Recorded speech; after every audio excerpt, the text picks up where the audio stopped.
Assalamualaikum warahmatullahi wabarakatuh.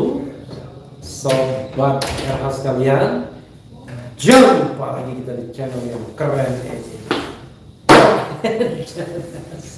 Ya, saudara sekalian, walaupun di tempat orang lain ya, kita tetap gebrak meja, walaupun di meja orang lain ya. Saudara sekalian, saya dengan Abdullah Al-Qadiri. Beliau adalah salah seorang advokat atau kuasa hukum atau penasihat hukum, nanti tolong diklarifikasi. Penasihat hukum dari diduga terlapor, karena masih pakai inisial sesungguhnya. Diduga terlapor, tapi beliau penasihat hukum dari Roy Suryo, kemudian Rismon Sianipar, Dr. Tifauza Tiasuma, Egy Sujana, Rizal Fadila, dan Kurnia. Kurnia tidak. Oh, Kurnia tidak ya. Oke. Jadi 5 itu ya. Egy Sujana masuk juga ya. Oke. Apa yang menjadi concern Anda saat ini?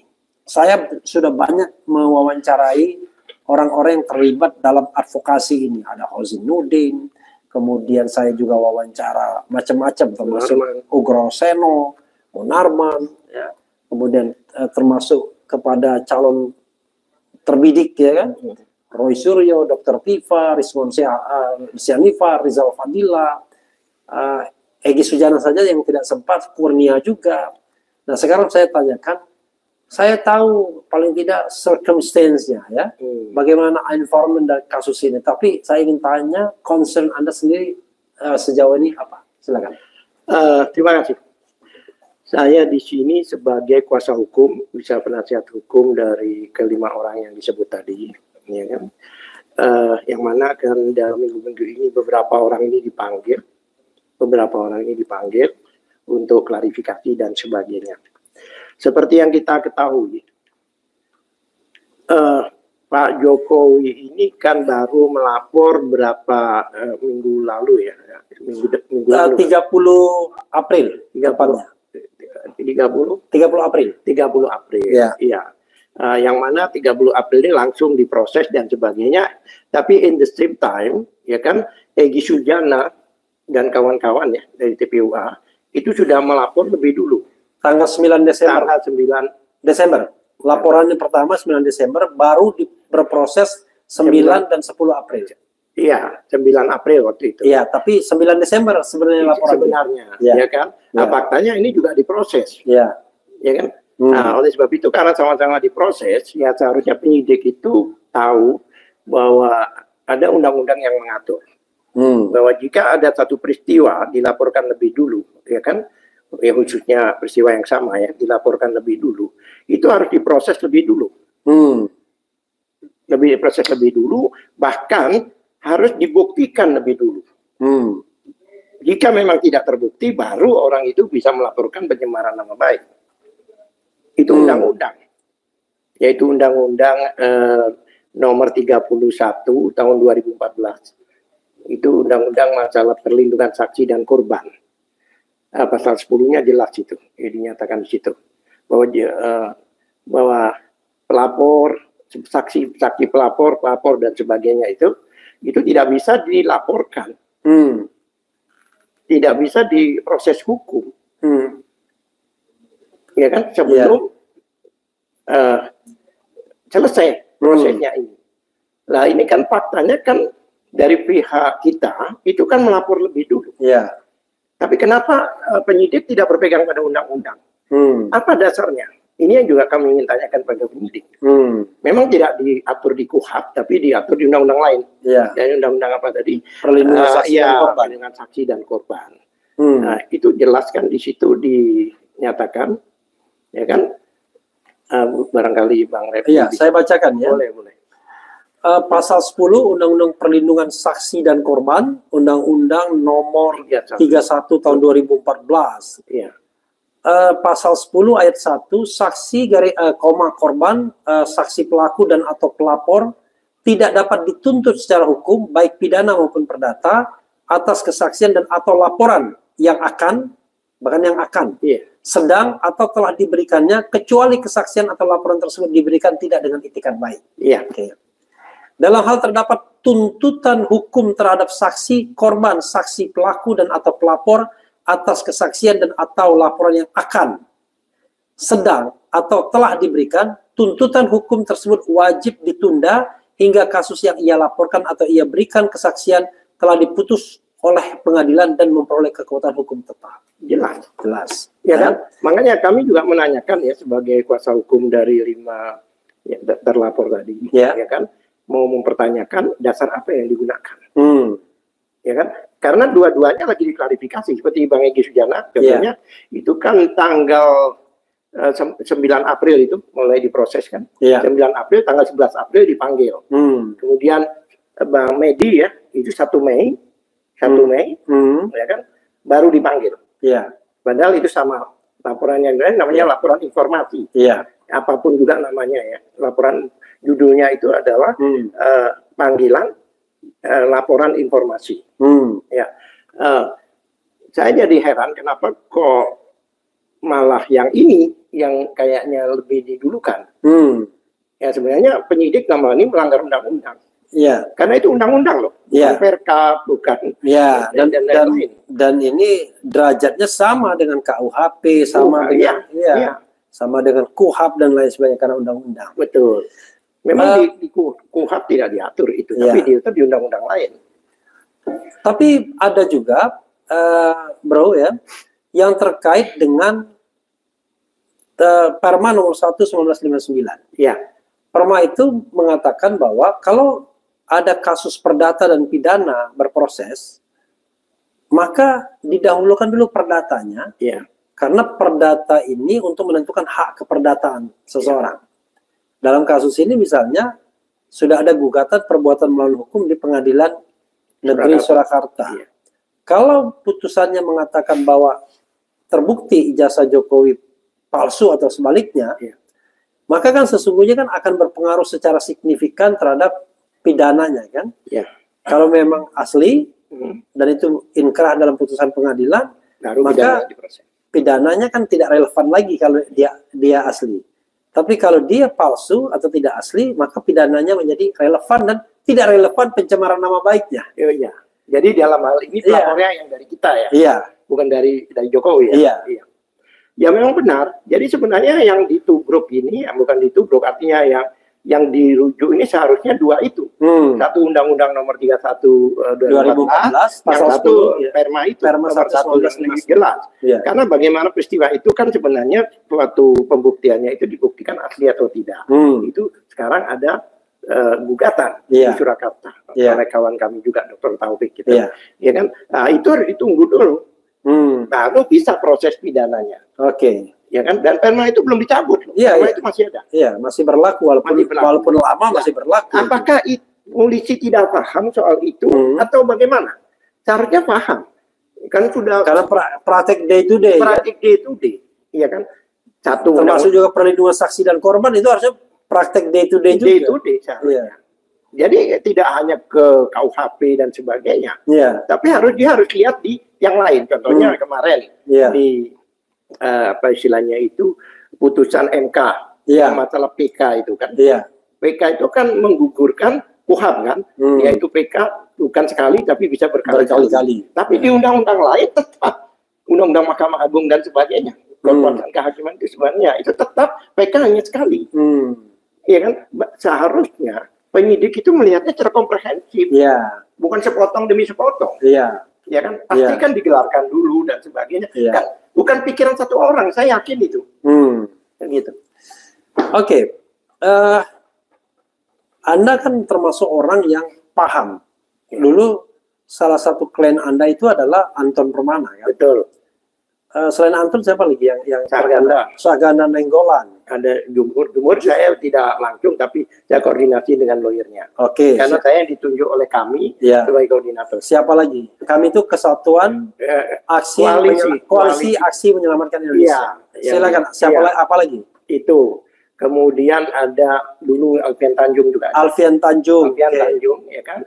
Kemudian kemarin teroris. Siapa? Farid Uqbah dan Farid Uqbah ya. Ya, kan? Tapi saya mau yang saya pahami Anton Permana dan Saganda Nainggolan. dia dikenakan pasal 14, 15 Undang-Undang 1 1946 yang akhirnya dicabut oleh MK, dinyatakan inkonstitusional. Benar. Tapi korban sudah berjatuhan dan harusnya Habib Rizik. Ya, termasuk Habib Rizik. Seharusnya korban-korban ini direhabilitasi itu, diganti rugi kan. Nah, karena kok itu pasal yang zalim sesungguhnya. Metodenya adalah gunakan dulu pasal yang ancaman hukumannya lebih dari 5 tahun, 5 tahun ke atas. Iya. Karena ada alasan untuk menangkap, Ditahan.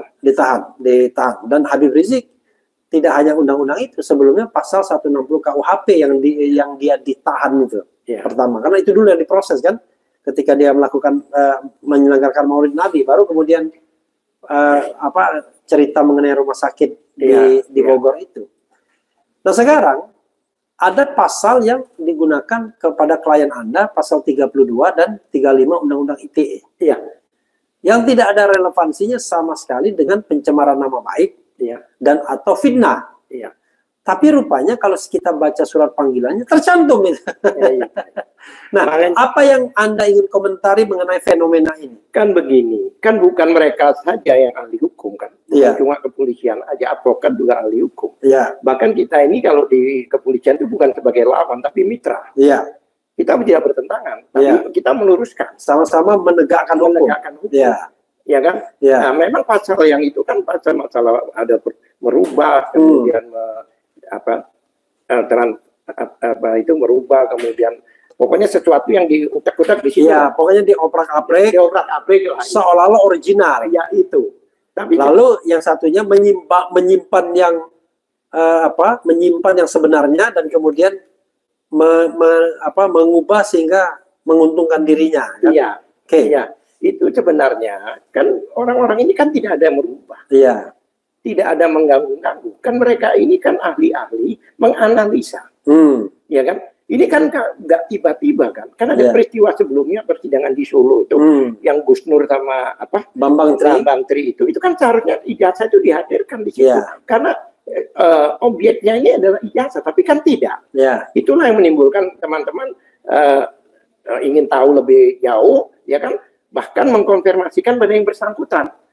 Mereka ke UGM kemarin itu kan bersurat, ya kan. Kemudian ke tempat Pak Jokowi pun mereka itu kan juga beranjang sana, silaturahmi dalam suasana lebaran, dan konfirmasi, ya kan. Ya di mana mensreanya, di mana niat jahatnya. Kalau niat jahat mereka tidak perlu mengkonfirmasi ke UGM, datang ke Pak. Tapi kan tidak ditunjukkan.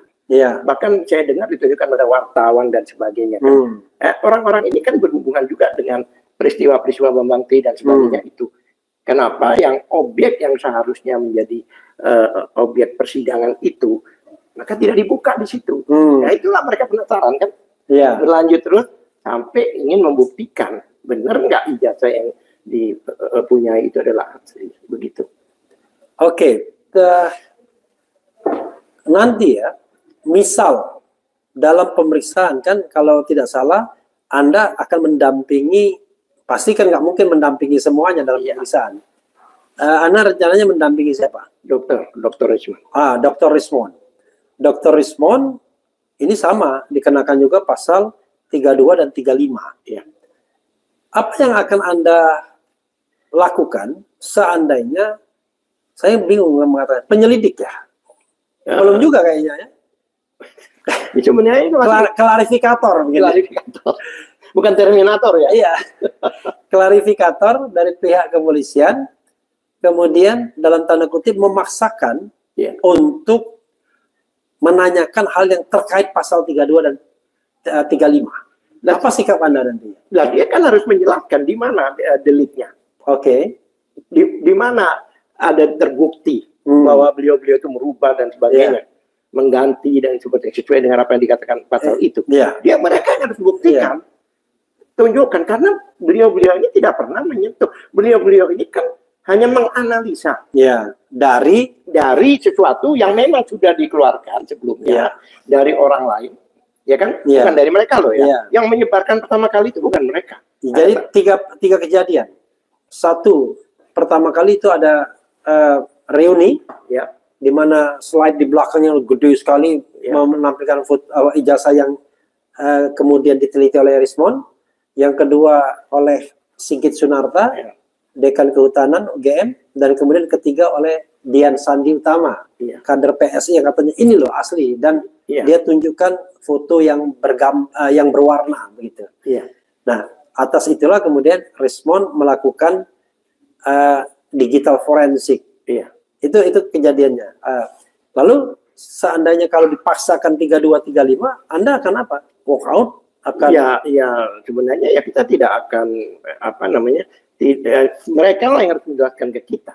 Kita bukan walk out, tapi artinya kita tidak akan menjawab karena kita tidak tahu apa yang harus kita jawab. Iya kan? Dia yang harus sebutkan unsur-unsur dari pasal-pasal itu. Ya kan?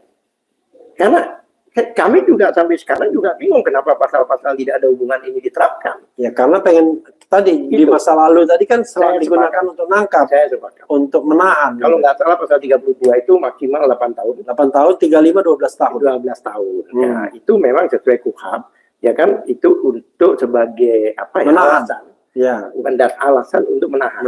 Karena kalau di bawah 5 pasal yang lain 310, 311, 27 ada, itu di bawah 5 tahun. Di bawah 5 tahun. Bahkan 310 itu juga 9 bulan. Biasanya begitu. Mereka coba dengan satu pasal, ya kan, dituliskan, walaupun belum tahu ini pasal terbukti atau tidak, tapi mereka, nah ini yang lalu-lalu seperti itu. Mereka punya dasar untuk menangkap. Menahan. Menangkap. Selain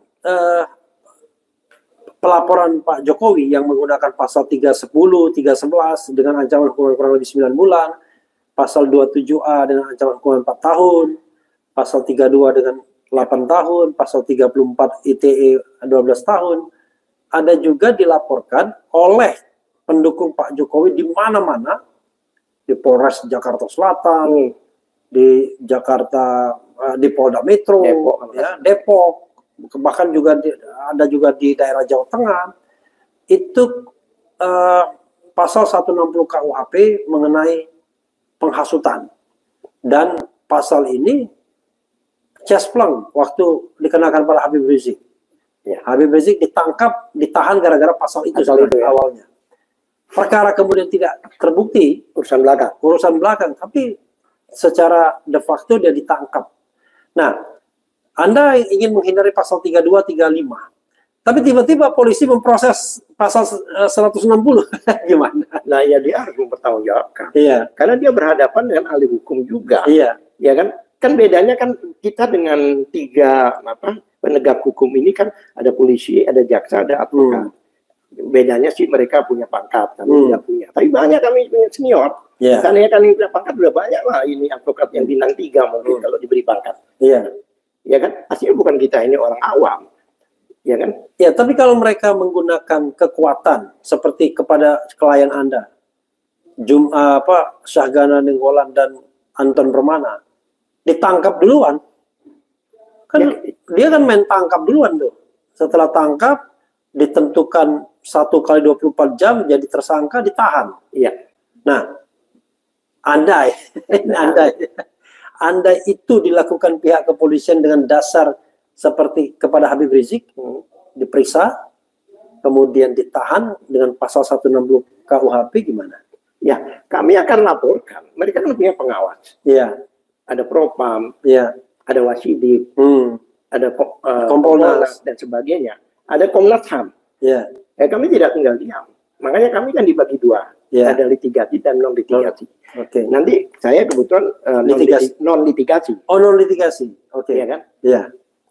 Yang litigasi kan teman-teman ya. Saya ucapkan tadi yang diwawancarain tadi itu. Ya kan? Nah, ini akan melakukan bersama kita tetap karena kami di satu payung dalam kuasa. Kami akan laporkan dan kami tidak tinggal diam. Bahkan kalau perlu kami akan bawa ke internasional. Karena ini kan sesuatu pelanggaran HAM yang luar biasa. Deliknya nggak ada tapi dipaksakan. Tapi kan itu it happen dengan Anton Permana klien Anda dan Syahganda Nainggolan. Bahkan dengan Edi Mulyadi. Tapi kan waktu itu waktu itu memang.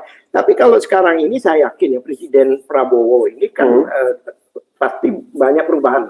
Ini lakukan, dan beliau juga komit untuk, bahkan beliau sekarang menawarkan untuk melakukan amnesti, Iya. abolisi dan sebagainya kan, Menteri Koordinator Hukum dan HAM menyatakan demikian. Itu Ya kan? berapa bulan yang lalu? Sekarang kita nggak dengar lagi. Iya, dalam proses. Sekarang salah satu orang yang mengajukan. Iya. Saya sudah ketemu dengan Dirjen. Kemudian teman-teman juga ketemu dengan DPR. Iya. Saya sendiri bertemu. Oke. Karena saya adalah di tim itu. Oh, di Masih tim dalam untuk proses. pemberian amnesti, Amnesti, abolisi, iya. gerasi gitu. Ya, kami sudah ajukan itu sebenarnya. Oke. Kita tunggu proses ya, mungkin karena masih belum fokus ya dengan ada keadaan seperti sekarang ini mungkin, jadi belum difokus. Tapi kami tetap memantau itu, Saya yakin dengan pemerintahan yang sekarang ini akan berubah. Dan Paling tidak akan sebrutal sebelumnya. iya, Kan saya katakan brutal itu orang langsung main tangkap saja, padahal hanya berpendapat. iya. Saya ingat Anton Permana itu kan cuma menulis TNI Kumalang, TNI Kusayang, TNI Ada Kumalang. dua, itu Satunya lagi, mogok, buruh mogok. oke. Buruh, Pokoknya omnibus law lah, ya. ya, masalah buruh mogok Iya. gitu ya. Oh, mogok itu kan berhenti. Iya, Kok bisa dihubungkan dengan keributan di luar? iya, iya, Kalau mobil mogok itu kan berhenti. iya, iya, Saya tahu di perusahaan orang mogok itu orang di dalam ruangan tidak bekerja itu mogok. iya, Nah, kenapa? Artinya apa hubungannya dengan orang bakar-bakar di luar? Dan iya, iya. itu pernyataan waktu itu kami Iya. yang tangan 3 presidium itu, Oke. Pak Gatot Nurmantio, Pak siapa itu, Din Rahman Wahab dan Din Samsudin. Din Samsudin. Iya. Tiganya menuliskan itu masalah mogok nasional. Oh, mendukung Iya, mogok nasional. Lalu kenapa Anton Permana yang kena? bukan demo nasional. Iya, iya, mogok. Iya, Iya, saya juga heran. Orang mogok itu kan berhenti. iya, Saya bilang kalau mobil itu mogok itu nggak jalan kan. iya. Nggak mungkin melukai orang, Nggak mungkin melukai orang. nggak mungkin bikin Tapi itu keributan. dihubungkan dengan bakar-bakaran di luar. Oke, oke. Itu another story ya. Itu history. Tapi sekarang ini kan Anda yakin nggak pemerintahan Prabowo ini concern atau peduli dengan kasus ini? Karena kemarin kesannya ngejek malah Prabowo. Nanti ijazah saya juga dipersoalkan loh. Kok dia tidak membuat sebuah statement yang menunjukkan bahwa dia concern? Saya misalnya kan tegakkan hukum yang selurus-lurusnya, yang benar katakan benar, yang salah katakan salah, sekalipun itu mengenai diri saya atau siapapun. Kan biasanya begitu kan? Ya. Tapi dia enggak, malah dia kesannya ngejek. Nanti Kalau ijazah juga yang menurut dipersoalkan. saya, kan beliau ini kan suka bercanda ya. Iya, Apapun juga dipercaya. Saya kalau melihat beliau itu bukan dari omongannya, oke, tapi kebijakannya. oke, Coba kita lihat kebijakannya kan banyak yang positif oke, terhadap buruh, iya, terhadap ya banyak hal. ya oke. dan sebagainya. Paling tidak Jadi kita mendapat. saya tidak pernah melihat dia dari orasinya atau apa, Oke. karena beliau suka bercanda. Oke, Ya kan? Itu saya anggap itu sesuatu yang bukan ejekan loh kalau menurut oke. Jadi kalau misalnya kita kaitkan dengan kebijakan Prabowo, apakah Anda yakin bahwa dalam era pemerintahan Prabowo ini tidak akan ada aktivis, akademisi yang ditangkap dan ditahan karena berpendapat atau melakukan atau doing his job, saya. ya kan? Roy Suryo, Dr. Tifa, Rismon adalah ya, they are doing their job, ya kan? Nah, tetapi kenapa akhirnya kemudian justru mereka dibidik luar biasa? Karena kalau kita menyebut calon tersangka yang utama ini kan 3 orang ini yang justru ketika berkomentar itu menerapkan ilmunya yang tentu bisa dipertanggungjawabkan akuntabilitasnya. Jadi apakah pemerintahan Prabowo ini sebenarnya peduli atau enggak sih dengan kasus ini dan kebebasan berpendapat baik secara lisan dan tulisan secara umum? Ya, kalau menurut saya beliau peduli, karena beliau ingin berubah. Ya, Ya kan, beliau sekarang ini kan fokusnya kan ke apa istilahnya keamanan, Iya, pertahanan, dan iya. sebagainya. Masih bukan. Saya pikir ini pun juga tidak sepengetahuan Prabowo. Oke. Saya yakin ini dalam proses kan. Kan banyak kan ada perkara-perkara akhirnya oleh DPR, dibatalkan. DPR memang dijamin dan Oke. peristiwa Bandung itu kan, Iya. kan Mahasiswi dijamin. ITB. Ya, Ya. itu bukannya perorangan. Ya. Itu pasti ada komitmen political will di situ. Oke. Gitu loh. Jadi ini saya yakin tidak akan berlanjut, saya pikir. Oke. Kalau sampai ke Prabowo atau ke DPR. Kami nggak tinggal diam loh ya. Kami tidak tinggal diam. Kami akan tetap di semua pengawas, bahkan kami ke Komisi 3 untuk mempertanyakan ini. Bro Al-Katiri, mungkin silakan Anda melakukan closing statement, menyampaikan hal-hal yang barangkali belum Anda sampaikan selain wrap up perbincangan kita. Silakan. Iya, memang sekarang ini sudah berubah ya, artinya sudah berubah. Tapi step by step saya lihat, nggak bisa gratis perubahan ini, ya kan? Dan harapan kami dengan perkara ini itu kalau bisa dihentikan. Karena ada pelanggaran hukum di situ. Undang-undang dilanggar, terus apa namanya? Yang dihentikan tuh perkara laporan Jokowi ya? Iya dong. Ya, kalau yang sana kan karena bukan delik aduan, harus dibuktikan justru yang. Ya, kalau dia taat azas, ya kan, polisi ini, dia akan melihat undang-undang perlindungan saksi dan korban ini dong. Itu bukan dianggap nggak ada, itu ada. Lihat Perma 159 juga. Perma itu. Iya. Nah kalau dilanggar, semanya gimana? Iya. Kenapa dia tidak tunduk? Iya. Ya kan masyarakat yang bakal menilai ini. Sudah jelas ketentuannya jelas dan sebagainya. Dua ini harus selesai lebih dulu. Baru kalau tidak terbukti baru silahkan. Melaporkan orang yang. Itu pun tunggu persidangan loh ya. Dan inkrah. Dan inkrah. Sampai Mahkamah Agung mungkin 3 tahun lagi lah. Itu kemungkinan. Ya, saudara sekalian, mudah-mudahan ya kebenaran itu senantiasa hadir walaupun jalannya berkelok-kelok berliku-liku dan menghadapi tembok kekuasaan yang tetap sombong sampai hari ini ya. Wassalamualaikum warahmatullahi wabarakatuh. Keren, cadas.